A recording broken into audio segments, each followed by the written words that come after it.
We have a perception of control in those earlier years of like, oh, I can pick you up and put you in your car seat if you're not getting in there. I can put you into bed. I can physically do a lot that makes us feel like we are in control in these younger years. That then when they get older, we're like, what do we do now? How do we continue to feel like we're in control when things feel out of control, or when a kid is pushing a boundary and they're not listening and you're not sure what else to do? Often at that point, we'll resort to punishment, threats, sometimes reward systems. We're like, how do we just get this to happen?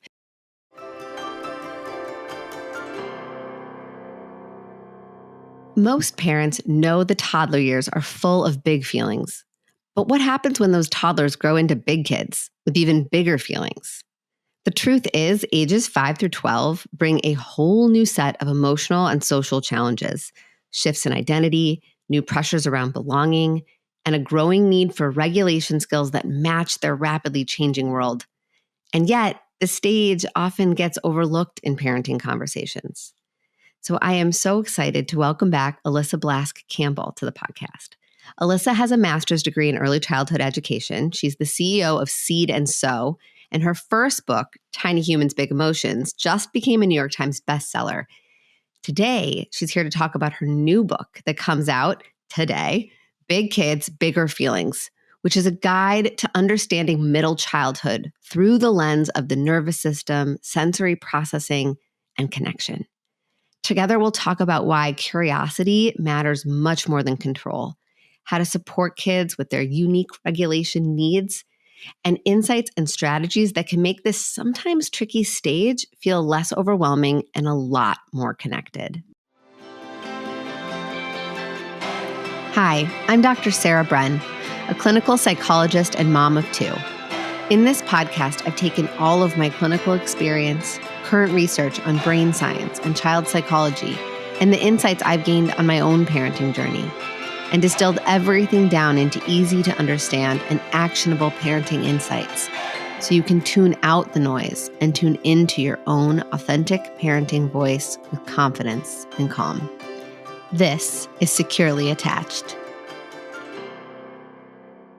Back to school and sports season is here, and that's why Name Bubbles, a mom-founded brand, is going to be a game changer for busy parents.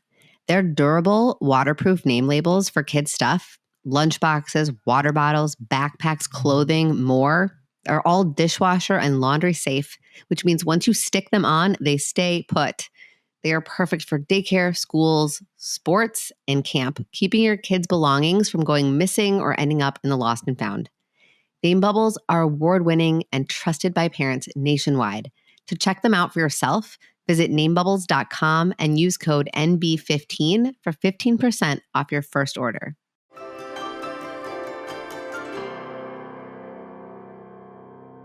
One of the best parts of being a parent is getting to share the things that we loved as kids with our own children.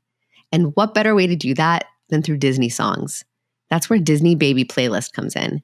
It's the perfect soundtrack for your little one's day, whether it's tummy time, playtime, car rides, or those sweet everyday bonding moments. You'll find yourself humming along and transported back to your own childhood with these cheerful sing-alongs, gentle instrumental renditions, and timeless Disney classics. One of the things I love most about music is how it can instantly shift the energy in a room. So whether you need something playful to get your baby moving or a calming tune to help everyone wind down, this playlist has something for every moment. These songs don't just entertain.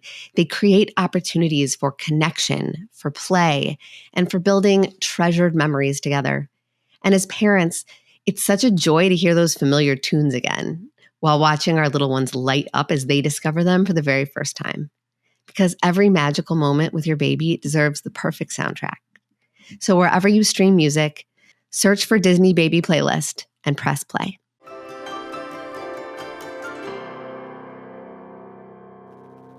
Hello, welcome back. We have Alyssa Blask Campbell here for the second time. I'm so thrilled you're back. I'm so jazzed to be here with you. What a fun way to start my day. Yes, me too. So for those of you who have not already listened to the previous episode we had with Alyssa on, she has written another incredible book, but her first book, Tiny Humans, Big Emotions, which is what we were talking about in our first episode together. I'll link that episode in the show notes. It was episode 140.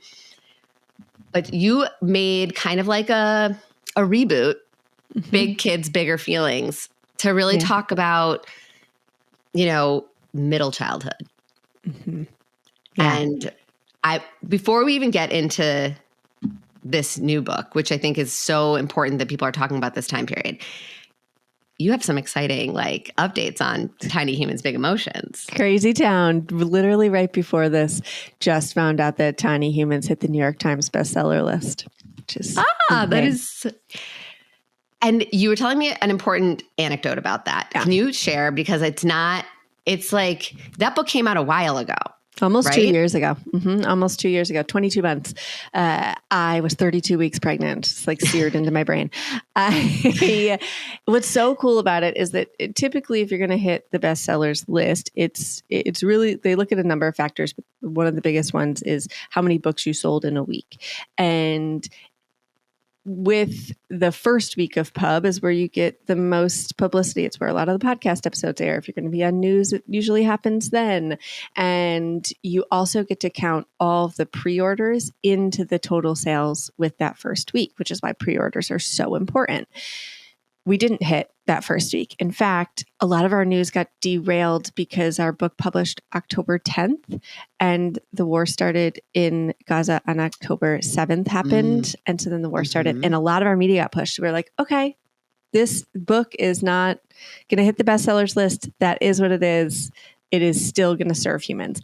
And then almost 2 years later, what has happened is that folks have done this in a grassroots manner where they've gotten the book, it has been serving them, they've been utilizing it, they've been loving it, and they've been sharing it with their communities. This spread truly from our readers loving it and sharing it, which for me, it gives me chills. I am so jazzed that is how we got to hit the bestsellers list, was that people are finding this book useful and helpful and that it's serving them. Yeah. God, it's not a marketing phenomenon. No. It's a content phenomenon, right? Yes. People read it and they say, oh, you need to read this. And it just builds from there, which is it makes me so happy because I'm happy for you because I absolutely love you and your work and what you do for families. But I'm also super selfishly happy because I'm we are in deep alignment in the way that we think about how parents can best support their kids by understanding their nervous system and understanding their relationship with them and their own nervous system and their relationship with themselves. We're in super alignment there. And I'm thank God someone is busting through a lot of the noise and getting this so much more accessible to parents because I'm great. The more people who understand, who read your book are going to appreciate what we do on this podcast, right? And what we do in the world of I don't even know. Is there a buzz name? It's not gentle parenting. It's not, I call it responsive parenting because I think it's about being responsive to your own physiological cues and their physiological cues. But what would you call it? I mean, it's pretty classically authoritative parenting, but respectful is what has hit home for me the most.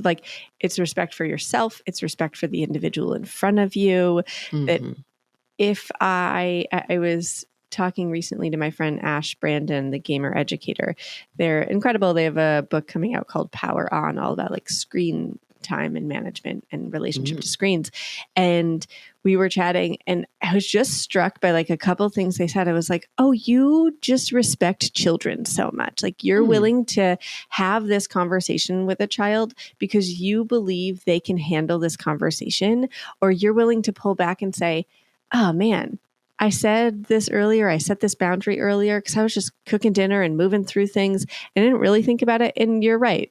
It was kind of arbitrary, and they are willing to have those conversations and admit where they have misstepped and things like that because they have respect for the child in front of them. And that hits for me, that so much of this is just about self-respect and respect for the humans we're raising. Yeah. I love that. I think I think that's always why I've liked your work, because I think it is so respectful, like, of the whole person that you are working with. Thanks. Can you talk a little bit? So if people haven't, are brand new to the work you're doing, like, what sets, these two books apart from kind of some of the more typical, also authoritative parenting approaches, also respectful and responsive and all that stuff? Like, I hate these names because they all kind of, everybody's everything, right? Sure. It's an umbrella. But I feel like you take a very specific lens through, like, the sensory system and, like, the whole body, the brain body. So can you talk a little bit about that? Mostly I'm a big nerd. Like, I love nerdiness and neuroscience. And I did research in building emotional intelligence in kids. And in the method that Lauren, my co-author of Tiny Humans, and I co-created, and we partnered with Brandeis University to research, it is 5 components. 1 is about the kids. The other 4 are about us and understanding how the nervous system works. And that it's not a one size fits all, that we each have a unique nervous system. And that is what I consistently found was missing. In fact, it doesn't fire me up to do something somebody's already done. Writing a book that already exists in the world would bring me zero joy. I only want to add value, not noise. And so when we were writing Tiny Humans and then Big Kids, really we look at this through the lens of nervous system regulation first, of how do we understand how your unique brain and body works so that I can respond to you with intention, that my son and daughter are totally different humans. My husband and I are totally different humans. And if I tried to use the same approach and script and strategy with both of them, it would only hit for one of them. And even that is like maybe sometimes. It really involves us understanding who is this person and who am I? One thing that's so cool, we worked with a group of occupational therapists to put together a free regulation questionnaire. So you can understand, we talk about the 9 sensory systems a lot, and we dive into like, you're sensitive to some of these things, you're seeking regulation from others. And we kept getting questions around like, how do I know how mine works or my kids works? And so we worked with a group of OTs. We put together this free questionnaire, seedquiz.com. It's a QR code in Big Kids for it. And what it does is help you understand your unique blueprint or your child's unique blueprint. Because when we go to engage with or interact with another human, if we don't know how their nervous system works or we don't know how our nervous system works, it's like shooting in the dark, where I'm like, oh, I go over and my son's having a hard time and I offer him a hug, or I'm validating his experience. And for him, he's like, stop talking to me, stop touching me, leave me alone. And my daughter's like, oh my God, yes, keep talking to me. Can I climb inside the womb? Like, there's not enough touch that's going to be helpful for her. And so really understanding this, what's so cool about the questionnaire is it's been out into the world for a little bit now. The overwhelming majority of questionnaires that have been taken have been for adults taking it for themselves to understand how their nervous system works. So cool. So cool. Yeah. I think that's so important because, like, I'm very informed by, like, polyvagal theory, for example. And I think, and we've talked about that on this podcast before, Dr. Porges actually, we just recorded an interview together. He's brilliant. Cool. But I think a lot of, you just said something that I want to go back to, which is you said the 9 senses. And I'm, the 9th, we've talked a lot on this podcast about the 8 senses, because we add into the normal 5. You also have interoception, our ability to like know what sensations are happening from the inside. Proprioceptive input, which is like a sense of pressure on our joints and muscles. Like that's that tight hug that you talk about that a lot. Heavy work and things like that from occupational therapy can help regulate really that. Lets you know where your body is in space. I have low proprioceptive awareness, so I like always have bruises on my legs. Like bumped into the bed or the couch or the table or whatever. Your proprioceptive but I also prefer sense. it because I love Correct. I have I bump into People stuff with all the low time. proprioceptive awareness seek out more proprioceptive input because it's our body saying, I need to know where I am when something else begins. Yeah. I need to push harder to know. And then vestibular input, which is our movement and balance. That's this awareness of where our body is in relation to space. So kids who like to swing a lot or roll down the hill, or my husband sits in like a swivel chair so that he can move back and forth during work. I would throw up at the end of the day if I sat in that chair. Oh my God, yes. You and I might have very similar sensory. Yeah, I think so. I can never, roller coaster can't. Yeah. I used to when I was young. Your vestibular system shifts as you get older. It also shifts in pregnancy. And there are only two sensory systems that typically shift and change. One is your vestibular system, which is why as you get older, your balance can be off, et cetera. You can get a lower vestibular tolerance. The other is the ninth that we added in for big kids that wasn't featured in tiny humans, but the newer research is really adding this one in as a ninth sense, neuroception. Yeah, which Dr. Porges, I think, coined the term neuroception, which is why I was tying it back to polyvagal, because he talks a lot about that sort of awareness of your fight or flight response. We call it our spidey sense of that feeling of I entered into the room and people had been in conflict, but they're not arguing right now, but I can feel it. And I'm like, ooh, this feels off. This energy is tough to be around.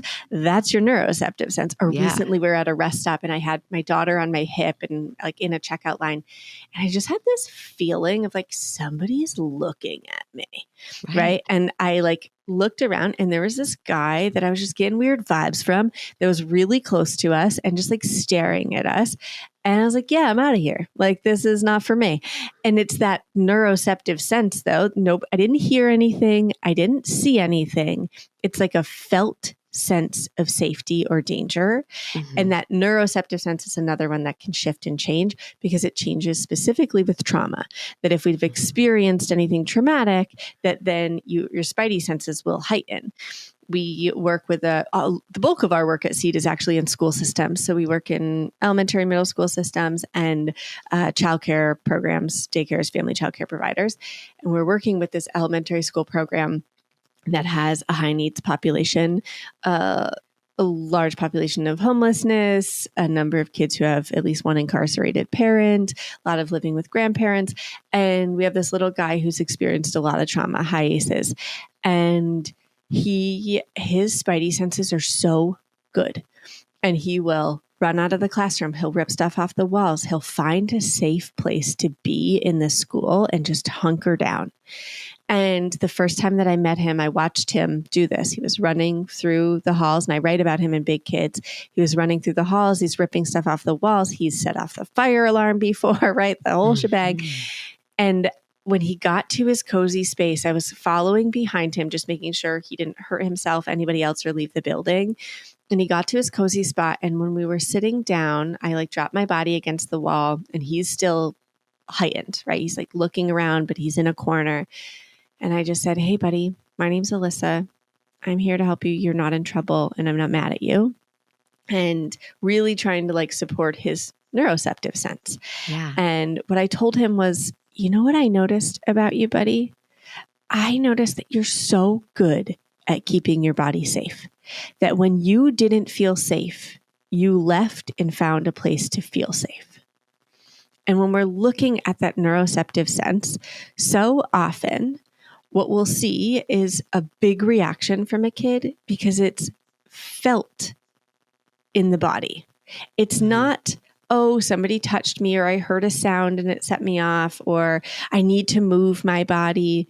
It's not dramatic. It's not defiance. It's not an overreaction. It's their body saying, I don't feel safe. Yeah. And our tone and our body language and our nonverbal communication is so key here. Right, because the really important part that you're describing is that neuroceptive sense is pre-verbal. It is not part of the prefrontal cortex. It's not part of the language centers of the brain. This is why when you have a kid who's super sensitive and is 10 out of 10 dysregulated, right? Where all their language centers are offline, and you're trying to, in a very like appropriate and following the rules kind of way, validating their feelings, giving them options, telling them you're not mad, like really saying all the things to communicate some safety. If you're saying safety and their body has no way of getting that verbal language info into, it's got so many more stops on the train before they can process that, right? They have to actually take in the language. They have to process the language. They have to make sense of the language, encode the language in some type of meaning, and then have a response to that language that is logical and meaningful. That's a really significantly high level cognitive process. Huge. But if you probably didn't, the words you said to that kid in the moment may or may not, he might not remember him ever, that his neuroceptive sense read. It was the tone, the back against the wall, that prone, open, non-threatening position. My body said, "I'm not here to fight you." To the side when you spoke, and prosody, cadence, facial expressions. Those nonverbal cues are far quicker. They get into the system quicker. And when your kid has lost it, we are working with the wrong part of the brain half the time. And then we're frustrated. Yeah, exactly. And then we're actually just further dysregulating them a lot of the time and adding noise when what they often need is like silence and support. But we'll do this where we'll say something, but our tone and body language say something else, where I'll come in and I'll be like, in this voice or with this body language where I'm standing over and I'm here to keep you safe. It's my job to keep you safe. And my kid's like, I don't feel safe right now, Mom. And really looking at like, what am I communicating with my tone? What am I communicating with my body language is so much more important than what are the words I say. In the same way that if you were like, hey, Alyssa, how you doing? And I'm like, I'm fine. Like, I'm not fine. Right. And so for kids, it's really hard to read through those lines. They're like, wait, you're saying these words, but your tone and body language are saying something else. It's like when they're really little and they're hitting and they're kicking and they're biting. And if we're playful back with them as we're saying like, oh, we can't hit, hitting hurts, yada, yada. Like, oh, this game is fun. Game. Yeah, it's a fun game. They're not listening to the words. They're listening to what our body's saying. And so as they get older, same thing. If I say, you're not in trouble, but my voice says, I'm pissed at you. Guess what they feel like? They feel like they're in trouble. Yeah. And so if I come in and I say, man, I'm feeling scared right now. I'm scared that I found this substance in your backpack, or that I just got a call from the teacher that you haven't been doing your homework. And I want to figure this out together. I'm feeling nervous that if you don't do your homework, here's how this will play out. And I love you and I want to help you figure this out. I'm not mad at you. You're not in trouble. And you might notice from me that I'm feeling nervous about this. Yeah. You're helping them contextualize the fact. That's another thing I think is so important. You're not trying to change your feelings. It's not like, oh, be calm, be zen, because then they'll feel felt safety. It's like, no, you're allowed to be not calm, not safe in your own body, like not feeling safe. Like I'm feeling really nervous. Am not calm. I am not feeling safe, and I can't talk my way out of that. It's about the congruence. It's about naming what they are experiencing coming from you to them, right?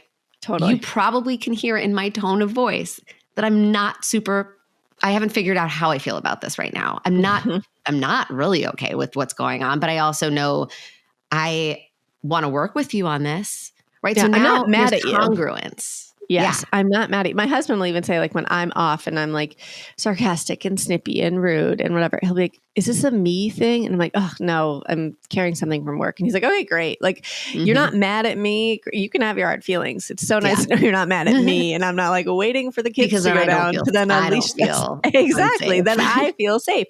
And same with our kids. When we can say, like, I'm not mad at you. And I am feeling nervous about this, or this thing is frustrating because I feel like we've put all these things in place and it's still not working. And I'm feeling frustrated. I'm not mad at you. I'm frustrated about this thing.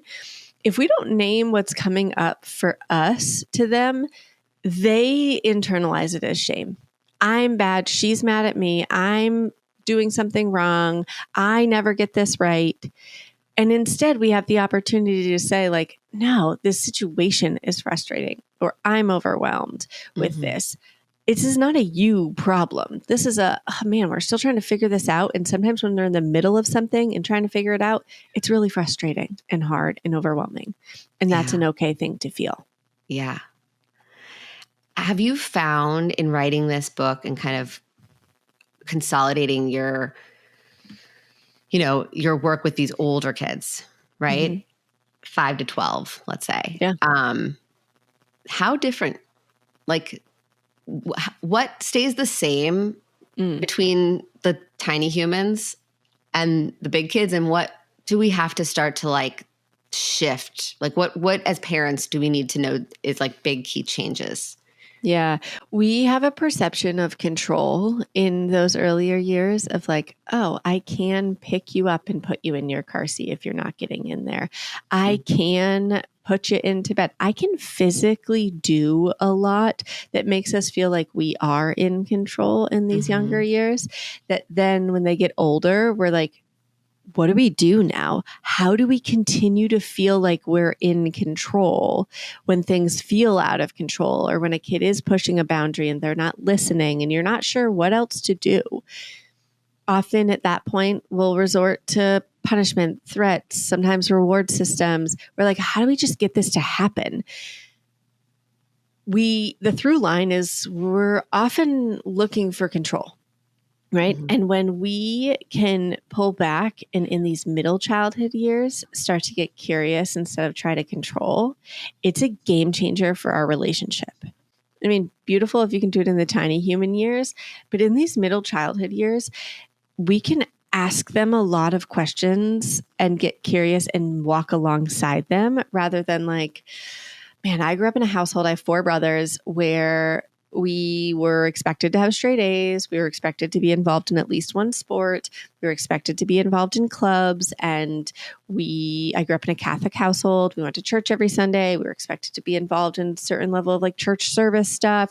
There were these expectations of like, here's how you'll show up in the world. And I have incredible parents who didn't have the skill set to say, what are you interested in? What fires you up? Or, oh, I wonder why she really cares about the brand of shoes she's wearing, or why it really mattered to her that when her uniform wasn't clean and I brought her this other shirt, that she was real fired up about that. Like, what's really going on there?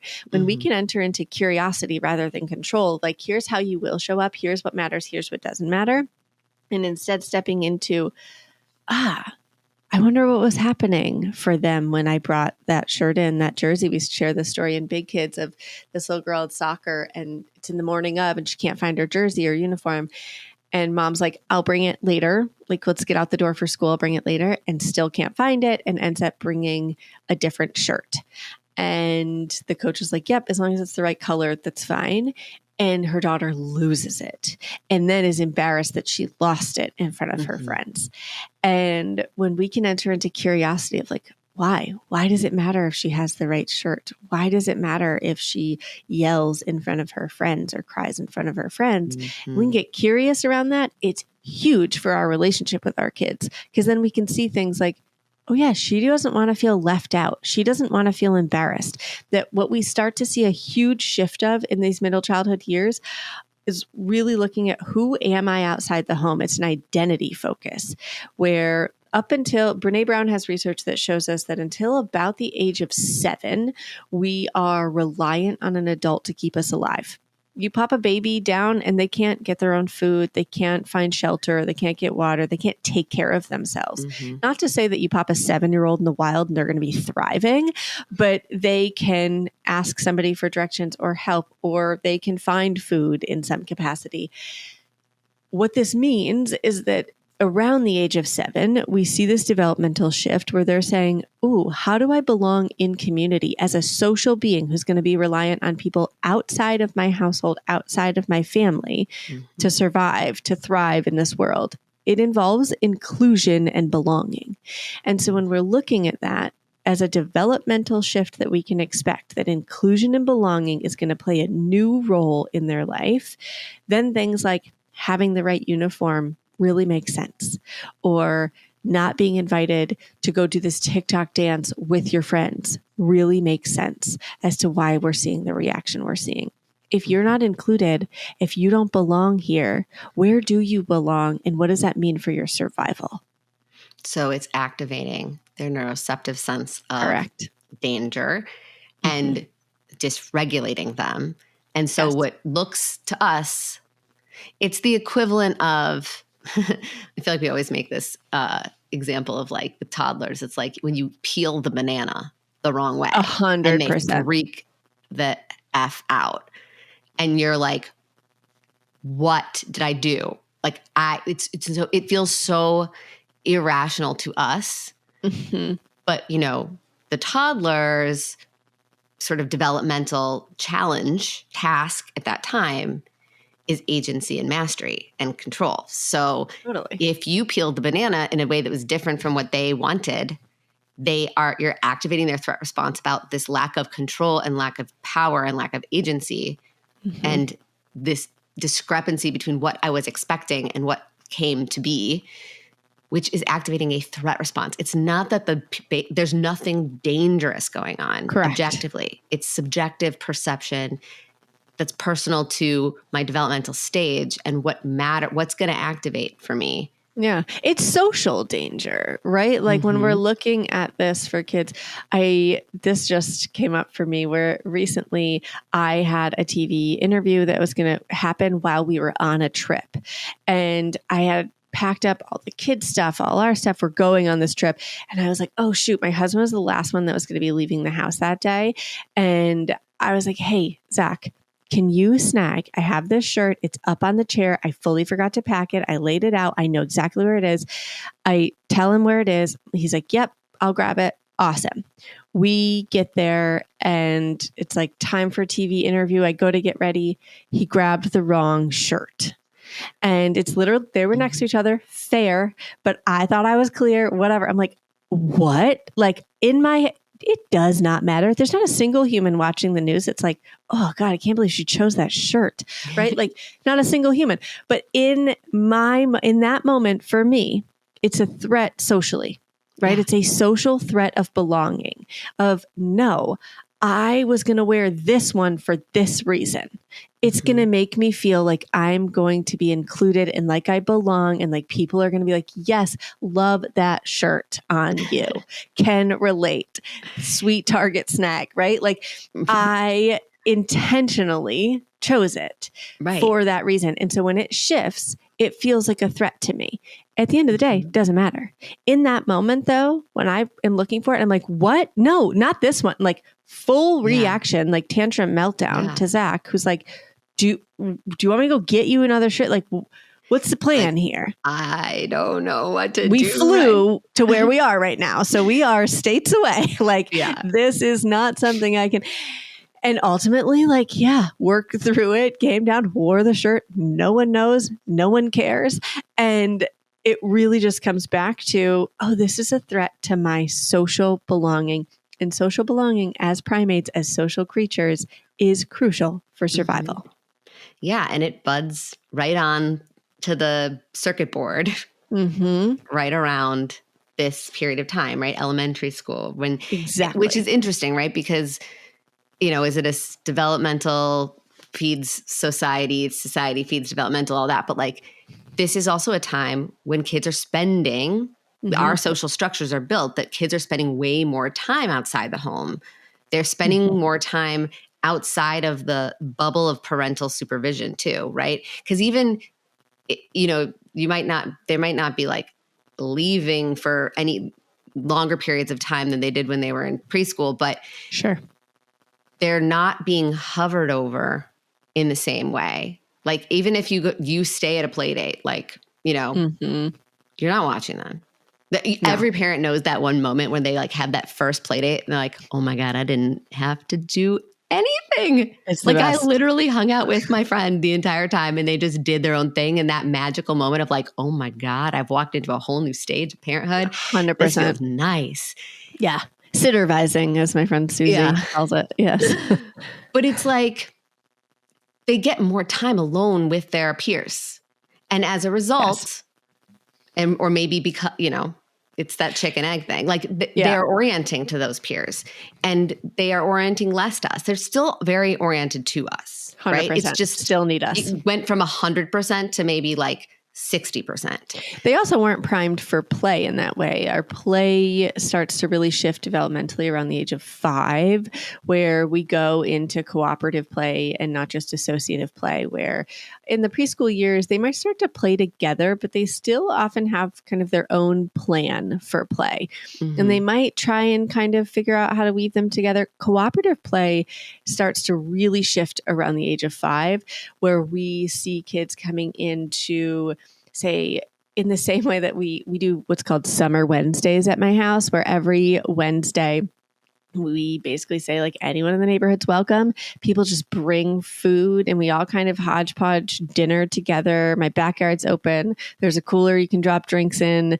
And it's just this like shared experience where we all really cooperate. Last night, I like popped in from parenting and Emily was in my kitchen doing dishes from the night. And Monica from next door had brought over whipped cream because somebody else had brought strawberries, right? Like it is just this like communal cooperative space. I want to be living in your neighborhood. That sounds awesome. Come on over for Summer Wednesdays. And this is something that really doesn't come online and start until about 5, where they can say like, okay, what do I bring to the table? What does this person bring to the table? And not just like, oh, can I deviate from the plan that I had? But how do we co-create a plan? Mm-hmm. And so the play starts to shift where they really do start to rely on each other and lean on each other in new ways than they've ever done before. And so their interactions start to shift and change. Yeah. And their sense of what's like social currency starts to change and becomes so much more primary. I feel like, so I work with a lot of kids in my practice who are, entering to middle school or entering high school. Yeah. And this idea of social currency starts to come online where it's like, you were saying, like, why does my kid care about what sneakers they have? Mm-hmm. And it's like, well, there's actually a legit hierarchy happening in these systems. And our kids are figuring it out and trying to play inside of this space. And I'm not saying like, oh, so we must buy them the sneakers so that they can rise to the top of the hierarchy. But we actually want to help them make sense of this hierarchy and be able to say, yes, there are things, objects, status symbols. A lot of times it's tech related or clothing related or like something, but like also it's grades, it's bad grades. It's like, oh, it depends on each system will have its own unique like evolution of what is valuable and what is undesirable. Mm-hmm. And it's kind of like its own little ecosystem. Yeah. But it's real. It's happening. And kids are incredibly wired to be perceptive to that and to try to, it's not necessarily, the goal isn't to get to the top. The goal for health, in fact, the top is usually one of the least healthy places to land, to be perfectly honest. It's to understand that it is happening and to understand how to figure out where you are in it.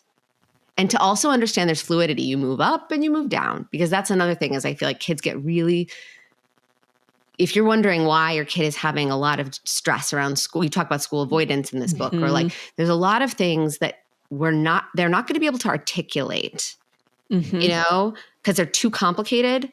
Yeah. But if we can help them build some sort of framework for understanding social dynamics, like they can start to make sense of why some things feel so scary for them or so overwhelming. I just want to avoid it, or so depressing or hopeless or like defeating, or so super attractive and compelling. There's a ton happening in these years. It's like an explosion of navigating a completely new ecosystem. And we often talk about them instead of to them. So we'll talk about what's going on for them. We'll share like, oh my gosh, this kid won't go to school and all the like challenges we're having without saying to them like, hey, I'm really curious about what's going on. I want to figure out how to help you here. Or they come in and they are so devastated that they did not get invited to go to this birthday party or to go to the movies with their friends or to play this game that everyone's playing. And we have an opportunity there to be like, oh yeah, but like you will often walk into problem solving where we want to take it away from them. Mm-hmm. We're like, oh yeah, that person's not very kind anyway. Or you know what? I heard that movie's trash. Like we can try and make it feel better for them in the moment, which is often what we'll lean into because being with someone who's experiencing discomfort is really hard. Mm-hmm. And so we're like, can we make this go away? We have an opportunity here though, to stand in the discomfort with them and be like, oh yes, man, gosh, I know that it feels like it sucks to not be invited. Or to be like, everybody's hanging out without me, or everyone has Crocs and I don't have them. That makes total sense. It makes sense to feel this way and to talk to them and ask them like, what do you think is going to happen if everyone is going to the movies and you're not a part of it, or everyone has the Crocs and you don't? What do you think might happen? And really listening to hear what they're afraid of, what's coming up for them, and allowing them to share and not just have a counter argument about how their thing doesn't actually matter, which is often what we tell them, is that this thing actually doesn't matter. And right now to them, it matters so much. And it doesn't need to, for it to matter doesn't mean it needs to be resolved. No. It doesn't need to be resolved. It doesn't need to be blown up, right? Like in the moment when I didn't have the right shirt, that mattered to me. If Zach's like, listen, it doesn't matter what shirt you're wearing. Great. Never talking to you about this again. Get out of my face. That's not helpful. I feel disconnected from you, right? Also, you don't have to go out and get me the shirt. You don't have to solve this problem. I need someone who can be in this feeling with me, who understands that this sucks that I had this outfit planned and was jazzed about it and it's not going to happen. Yeah. That's what I need. That's what our kids need. And so often we feel like their thing isn't a big deal and we let them know that in a bunch of different ways. Yeah.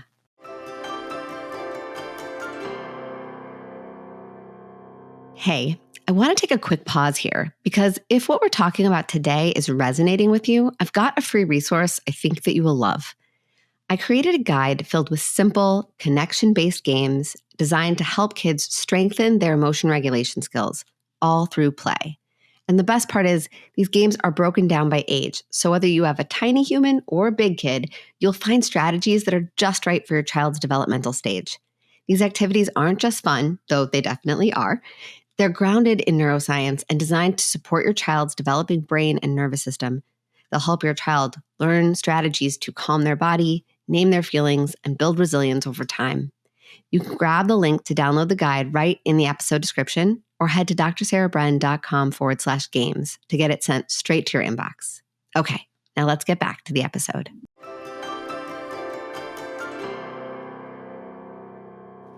Another thing I see parents do, and I'm curious what your thoughts are on this, where, again, I go back to this. I think there's like this whole spectrum of like, on the one hand, we have the parents who like, our challenge in this moment is to figure out how to just understand through my child's eyes what's going on.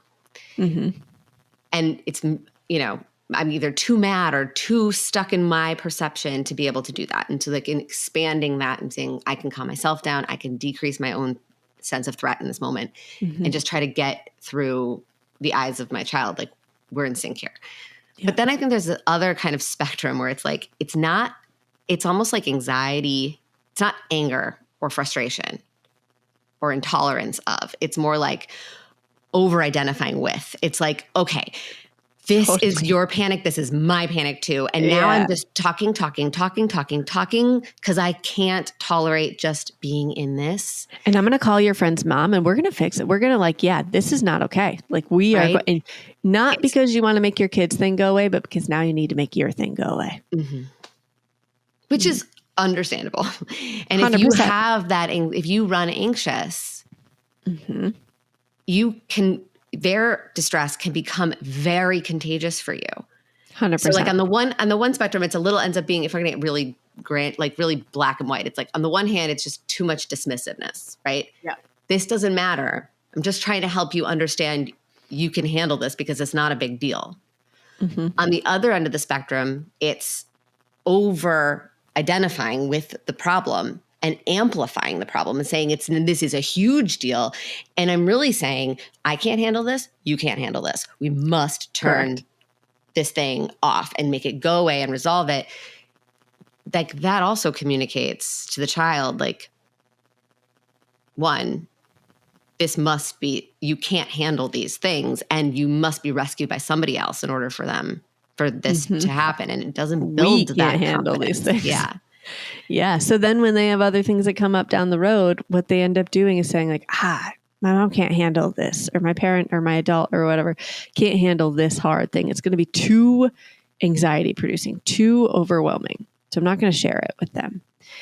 Or I'm going to immediately go to them and say, rescue me, rescue me, rescue me, rescue me, rescue me. I see this a lot with kids who have anxiety where they want to be rescued out.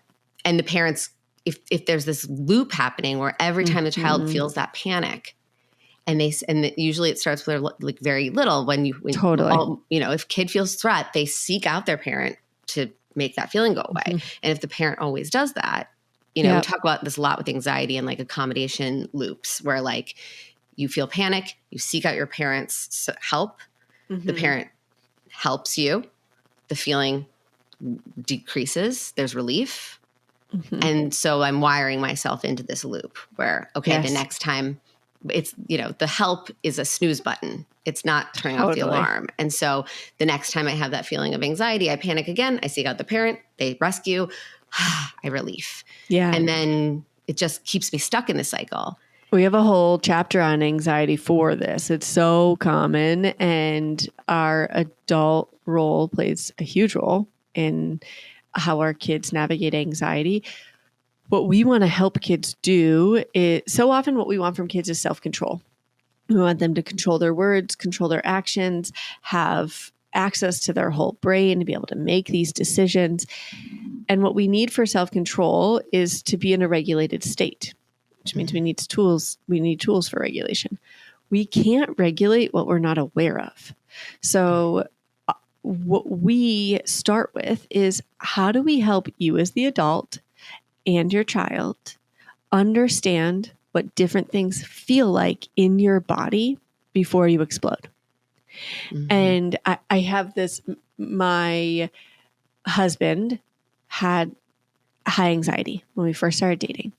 And we were on vacation one night, and we were in a bunch of transition, and woke up in the middle of the night, and he wakes me up and he's like, "Hi, I think I'm having like an asthma attack. I can't breathe very well. My mom's going to take me." We were on vacation with his family. "My mom's going to take me to the ER. Do you want to come?" And I'm like, I mean, of course I'm coming. But also I was sitting in the back seat, and I'm just watching this play out in front of me. And I'm like, he's having a panic attack. She is anxious about it because she thinks he can't breathe. And they're just spiraling each other back and forth. And no one outside, I felt like I was like outsider looking in. I was like, neither of them yet have the tools to notice what's happening inside for me. What's happening in my heart? How do I slow my heart down? How do I access deep breath so that I can see, am I having a panic attack, or is this asthmatic? And it was, a million cheers to the ER docs, because they ended up coming in and saying like, "Have you ever had a panic attack before?" And I was like, "Yes, thank you. This is the conversation he needs right now." It's like, I'm really glad it didn't have to come from me. Yeah, exactly. And what it was, though, is like, when you step back and you look at this, he didn't yet have the tools to notice what happens for me inside when I'm experiencing anxiety. How does it show up? Is it a stomach ache? Is it a racing heart? Is it that I can't breathe? Is it that everything feels like it needs to happen right now, that I need to have this conversation, I need to send this text, I need to continue to process this thing with this person or navigate this conflict, and it has to happen right now? and that like expediency, that urgency. What does it look like for you as an individual? And when you can notice that, what calms your unique nervous system? This is where we pull in the sensory systems, pull in those 9 senses, because it's not one size fits all. When I'm responding to anxiety in a human, if I know how their nervous system works, it's customized to them. Mm-hmm. I'm not just saying take deep breaths to them, which can be really cool if that's accessible and helpful for you. And for humans who, if I said to Zach in that moment in the car, take a deep breath, he's like, I can't. I have asthma. Right. Right. But like if, what my husband sometimes will have like, or my daughter actually too, like she gets really riled up, more rage than anxiety. But like if I found that like one of the only things that I can do that she can tolerate when she is having like a massive episode of like dysregulation is push on her feet, like push her legs into her body by holding her feet. So like one of the only things she will tolerate me doing. But I tried like 400 things before I landed on that one. And it's like, totally. But I know she is, her sensory profile, she has a preference for proprioceptive pressure and input. She likes that. It's regulating her. Mm-hmm. And if I can find in a window where I can safely get in there and do something that gives her that sensory input, she will allow me to do it. If I speak to her, if I try to caress her or do anything that is not, if that touches a different system, she will flip out at me. Like it's not safe for me. Like, like that. So it's like, you got to know their sensory preferences. Totally. And a lot of this work happens outside of these moments. It's not it sure does. In it. Yeah, you don't build a toolbox in the moment. You pull from the tools you have in your toolbox in the moment.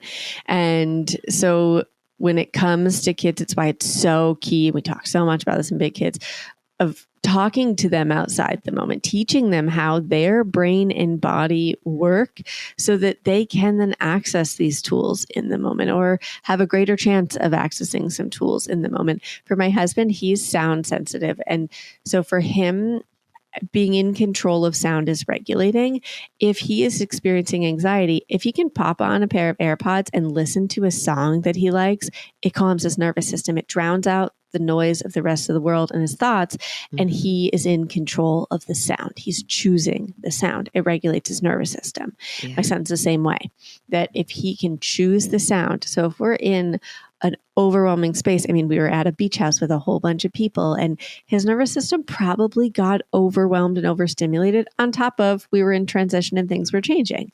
And so when he was able to access just nervous system regulation, he can manage the feeling of anxiety. The goal isn't that we access nervous system regulation and our feelings go away. It's that we access nervous system regulation so that we can be with our feelings without being consumed by our feelings. Yes. So that I can be with sadness, so I can be with fear, so that I can be with loneliness without feeling overwhelmed by it. Right. We don't need to go into fight or flight. We just need to be able to have the feeling by itself, right? Experience it without being overwhelmed by it. Yes. That's our goal here. And that's what we're working to empower families, teachers, kids to ultimately do.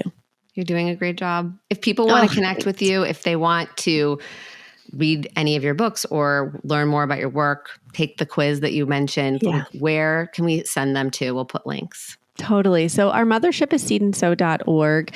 Like I said, the bulk of the work that we do is in schools. And when we work with a school system, we also work with all the families that are involved in that school system, really looking for greatest impact. And if you want to bring any of this work to your child's school, you can find information about that at seedandsow.org. We have a podcast weekly, Voices of Your Village, that's free. A social media I hang out on a lot at seed.and.sow, SEW. And then our books are wherever books are sold. We have Tiny Humans, Big Emotions, and then Big Kids, Bigger Feelings is really that 5 to 12-year-old range. And I read I read the audiobook for both as well. Yeah. And stoked to just get him out into the world. And the quiz is seedquiz.com for that regulation questionnaire. It's also linked in Big Kids. Amazing. Well, I hope Big Kids, Bigger Feelings hits the best times, New York Times bestselling list too. Thank you. And thank you for Maybe coming 22 on. months later, we'll take I know, it. right? Hey, slow grow. Good. Congrats and thank you. And we'll talk soon. Thank you. Take care.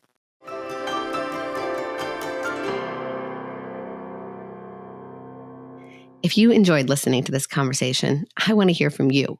Share your thoughts and your feedback with me by scrolling down to the ratings and review section on your Apple Podcast app or whatever app you're listening on. And let me know what you think of this episode or the show in general. Your support means the absolute world to me. And just a simple tap of 5 stars can make a real impact in how this show gets reached by parents everywhere. So thank you so much for listening, and don't be a stranger.